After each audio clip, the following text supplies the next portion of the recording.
Hey everybody, I'm Jesse, and welcome to another edition of Gen X Thinks. And today I'm going to talk more about vulnerability, that the whole idea of being vulnerable.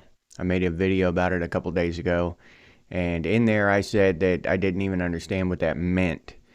Now today, after reading through the comments and your awesome feedback, I think I actually understand it now. And I think that it means to be uh, emotional, open up emotionally somehow uh, to other people's, like, I don't know, like, make yourself available to other people's ridicule or whatever, make yourself available to other people's attacks by showing emotion. And that that's the reason, really. That's the reason why I can't do that. Literally, I can't do that. And it's not because somewhere, and I'll explain it to you here. Um, Now I cannot be that kind of vulnerable just because I literally do not care what other people think about how I feel. And not as like in a tough guy way. I don't care. I don't give a shit. Not like that. I don't care what color the lint in Brad Pitt's pocket is. I just don't care. I don't think about that shit. It never crosses my mind. What's the most popular color of shoes that the Chinese people wear over there in China? I don't care. It doesn't matter to me. It never crosses my mind. That kind of thing. I literally just, it never crosses my mind. Even when I'm feeling emotional, it doesn't. If I am emotional around people, I don't give a shit what they think of, and I can't stress that enough. Not in a tough way, not in a callous, tough way. It's just not on my radar. I don't, I can't explain it any better than that. It doesn't cross my mind. Oh, I should, you know, uh, these people could pick on me or something or some shit like that. I don't know. They're going to use this against me or something. I don't care. They can't use it against me. They can't. It's the way I feel. If they don't like it, they're wrong. I don't understand. That's one thing about society today and all this stuff that a lot of people think that they can have judgment on the way someone else feels and the way someone else displays their emotions and stuff, right? Uh, and that's just wrong. I don't know. I mean, there's no conversation to be had there or anything. That's your feelings inside you. You do whatever the hell you want with them. Nobody can tell you. Nobody can nobody can judge you about how you feel inside you. That's that's just preposterous. And I literally, until just the last couple days, it never really dawned on me that, that I should give a shit. That other people really do give a shit about what other people think about how they feel. That's just so. I don't even have words to explain how dumb that is. So I just don't give a shit, really. Um, and and about the whole, displaying of emotions, I think that Gen Xers, um, Gen X men, as from the comments I had and stuff, some of us don't cry. We haven't cried since we were 5, 6 years old. Not a single tear. Some of us have, cried a few times. Some of us cry, once in a while, whatever. And some of us get choked up during patriotic shit, and hear the national anthem or hear taps or something like that, and I'm that way. That shit chokes me up. Uh, so there's a range there, but still, even those of us who cry once in a while, it's it's due. There's a real reason behind it. There's real stuff there. It's not just some bullshit that this flowery emotional shit that they're pushing around now. People, men, male humans cry now as a virtue signal. I'm to prove how sensitive they are, not because something actually happened that deserves a few tears, a death of a loved one, the death of a beloved pet, and something like that. You know what I mean? Um, they'll just cry over uh, small, meaningless things, but just as an outward display of how sensitive they are and how progressive they are and that kind of shit. It's just a virtue signal a lot of times. And that, I don't know. That's where the weakness is, the caring. If you only virtue signal if you care about what other people think about how you feel. That's when you feel that need to virtue signal. And I think that's what a lot of people, uh, that's the view a lot of people have about Gen X. Like we're refraining from showing our emotions because we care about what other people think. That we want them to think we're tough and shit. That I don't believe that's it. I don't. Not for most of us. Not for me, certainly. If I want to cry, I'll cry. I don't give a shit. It's just I don't do it a lot. But I don't give a shit what anybody thinks about it. And I think that most Gen Xers are there with me. We don't give a shit. It's not that we don't display our emotions because we care so much and we're trying to display this tough guy image or whatever, this callous, cold image. No, it's that we literally do not care. We do not care what other people think about how we feel because we have sense. We realize that, and we realize that a lot of that outward emotional display is just a waste of time. It doesn't get anything done. It's not going to fix the damn problem. I can sit here and cry for 3 days over something that happened at work, and when I get back to work, it's still going to be the same problem. I still got to solve the problem, whatever it is. I still got to deal with it. So what the hell is the sense in crying? You know what I mean? That kind of thing. So I think a lot of us Gen Xers realize that all that outward display of emotion does not fix a damn thing. It doesn't fix anything. It doesn't help in any way. All it does is muddy the waters and screw shit up, make shit more difficult. The only thing that makes it easier is getting the shit done. Trucking on. Pull your damn boots on and go out the door and get the shit done.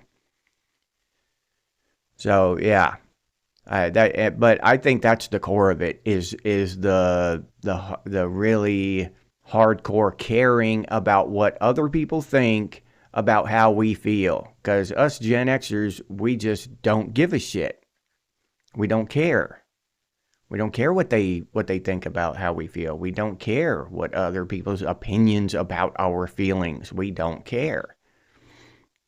And I think that's where other generations looking at us from the outside, they have that reversed. They have that screwed up. They think we're displaying some kind of cold, callous image, and we're doing, we're trying to be that way because we care. No, it's the exact opposite. We don't give a shit what, we'll cry if we want to cry. If not, and we don't feel the need very often. We don't feel the need to emote and all this other shit. We feel the need to get shit done. So, yeah, and I'm really glad that I did that video and learned that because I really do, like, I'm interested in learning this stuff. Even this about some, some of this stuff I think is dumb, or but I don't understand it. I still want to try to understand the mechanics of it, what is actually going on here? Why is this happening?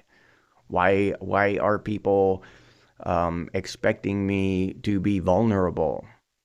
And when you think about it, I mentioned this on the previous video, but who wants an army to be vulnerable? The attacking army. Who wants, a bird's nest to be vulnerable? The predator. So I don't, honestly, I've never expected or asked or wanted anyone to be vulnerable around me. If they are, I mean, whatever, but I've never asked that of anyone. You know what I mean? And I think to do so, the people who do that uh, are predatory in some way. They're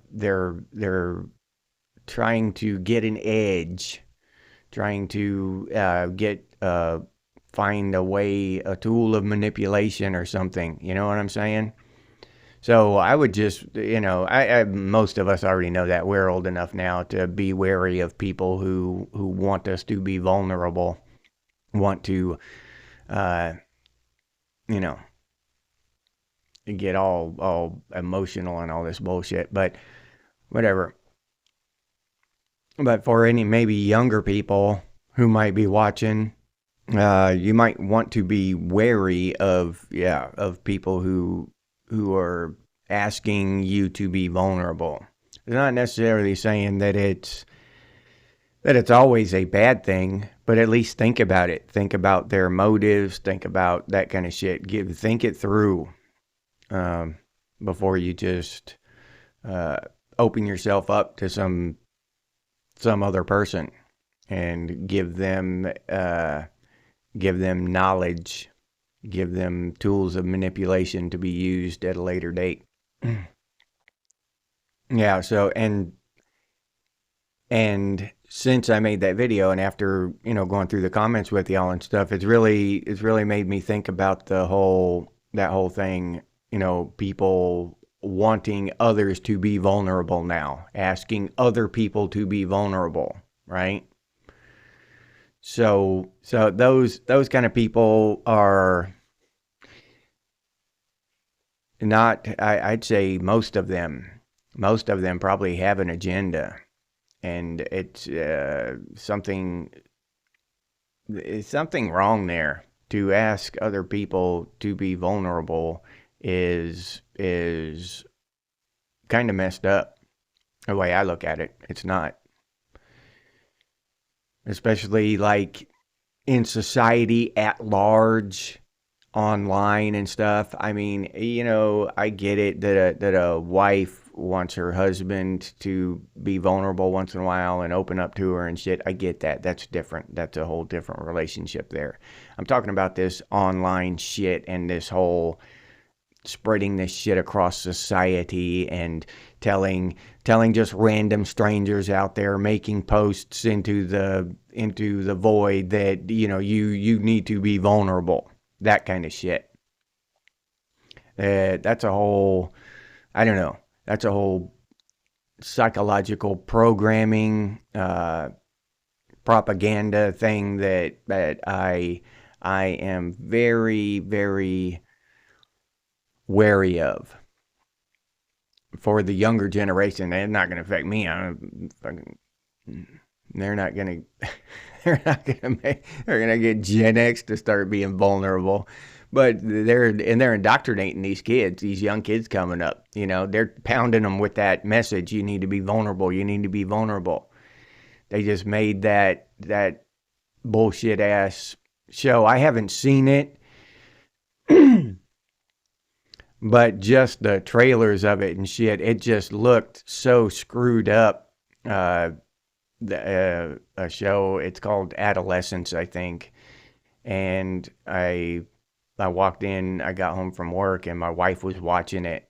And I had told her, she had mentioned it, said something about it. I said, that looks kind of messed up to me. I don't want to watch that shit. But when I got home from work, she was watching it. And I asked her, is it messed up like I said it was? And she said, yeah, the father figure is portrayed as, being toxically masculine and just destroying this kid's mind and shit with this toxic masculinity. So I still don't know. I haven't watched the damn thing. I'm not going to give it my time. But that's the kind of shit that's being spread into society. That's the kind of shit that's big. They're spending hundreds of $1,000,000 on these productions to spread this notion of toxic masculinity and to squash masculinity and to make these young men vulnerable and all this shit. And that's happening in real time. And all you have to do is look around and see it. And it's not a good thing. It's just I can't stand to see it. Even the few young men nowadays who are just regular guys and want to be just regular guys, they're going to be, they're going to be a minority. And completely, they're going to be outcasts in 20, 30 years. You know what I mean? When we're old. Because the younger kids growing up, they're getting more and more or less and less masculine. And I just don't like to see that for the younger kids coming up. It's just, they're completely doing away with masculinity. I never would have thought that. That's crazy to me. But for any young men who see this, it's okay to be a guy. It's okay to be masculine. You don't have to be vulnerable. Your feelings are your own. Don't give a shit. Don't care. Just don't care what they say. Don't care what they say about how you should feel. Don't care about what they say about how they feel you feel. Screw them. Be a man. That's my advice. And I'll leave you there with that. If you enjoyed this episode, please like, subscribe, and comment. If you'd like to support the channel by becoming a member, I'll leave that link down in the description, or you can head over to the channel page and become a member that way. If you'd like to support the channel directly, you can do so by clicking on that super thanks button down there. Or you can head over to Buy Me a Cup of Coffee and buy me a cup of coffee. I appreciate those of you who do that, and I'll leave that link down in the description as well. If you're interested in Gen X gear, we've got some pretty cool stuff over there at Redbubble. Gen X Thinks and Gen X branded stuff. T-shirts, coffee mugs, stickers, hoodies, all kinds of cool stuff. But I'll leave that link down in the description too. You can check that out if you want. If you can't or don't want to support the channel in any of those ways, you can always do so by sharing these videos on your social media. That helps out a whole awful lot. I sincerely appreciate those of you who do that. Thank you very much. If you have any ideas for future episodes of Gen X Things, please put those down in the comments. Or you can email us, and the email is genxthinks@gmail.com. And as always, stay frosty, Gen X, and I'll see you on the next one.